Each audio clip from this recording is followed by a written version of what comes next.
পৌরসভার 5 নম্বর ওয়ার্ডের নৈহাটি মাঝের পাড়া এলাকায় হাসপাতাল চত্বরে থাকা একটি গেটের তালা দেওয়াকে কেন্দ্র করে বিক্ষোভে সামিল হলেন স্কুল পড়ুয়ারা, অভিভাবক ও স্থানীয় বাসিন্দারা।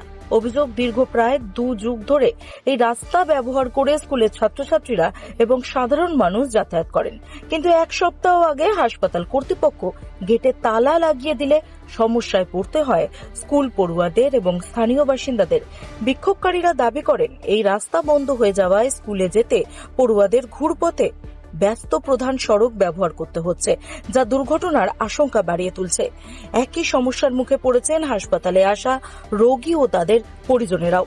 তাই অবিলম্বে গেট খুলে পুরনো রাস্তা চালুর দাবিতে ফেস্টুন ব্যানার হাতে প্রতিবাদে সামিল হন পড়ুয়া ও অভিভাবকরা। বিক্ষোভের শেষে প্রশাসনের কাছে স্মারকলিপি জমা দিয়ে দ্রুত সমস্যার সমাধানের দাবি জানান তারা।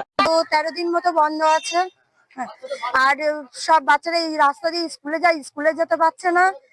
তার জন্য তো সব সাধারণ মানুষ তো এই রাস্তা দিয়ে আমাদের যাতায়াত, কারণ বর্ষায় ওই রাস্তাগুলো বন্ধ থাকে, সবাই এই রাস্তা দিয়ে যাতায়াত করি আমরা। হ্যাঁ, রুগীদের যাতায়াতের জন্য, হ্যাঁ, পাড়ায় কেউ অসুস্থ হলে ওই রাস্তা ঘুরে ঘুরে ঘুরে ঘুরে পেশেন্ট নিয়ে যেতে যেতে তার অবস্থা খারাপ। আর সব থেকে বড় কথা, এই বাচ্চাগুলো স্কুলে আসে, হ্যাঁ, দুটো স্কুলে আসে, স্কুলে আসতে পারছে না। তার বাবা মারা আমাদেরকে বলছে যে আমাদের বাচ্চারা শিক্ষার জন্য আসে, সেই শিক্ষাটা যদি না পায় তাহলে কিসের জন্য এই রাস্তাটা বন্ধ। আমরা চাইছি এই গেটটা যাতে মানে শীঘ্রই খোলা হোক। আমার নাম অনিকা সরকার। ব্যুরো রিপোর্ট, রাত দিন নিউজ নেটওয়ার্ক।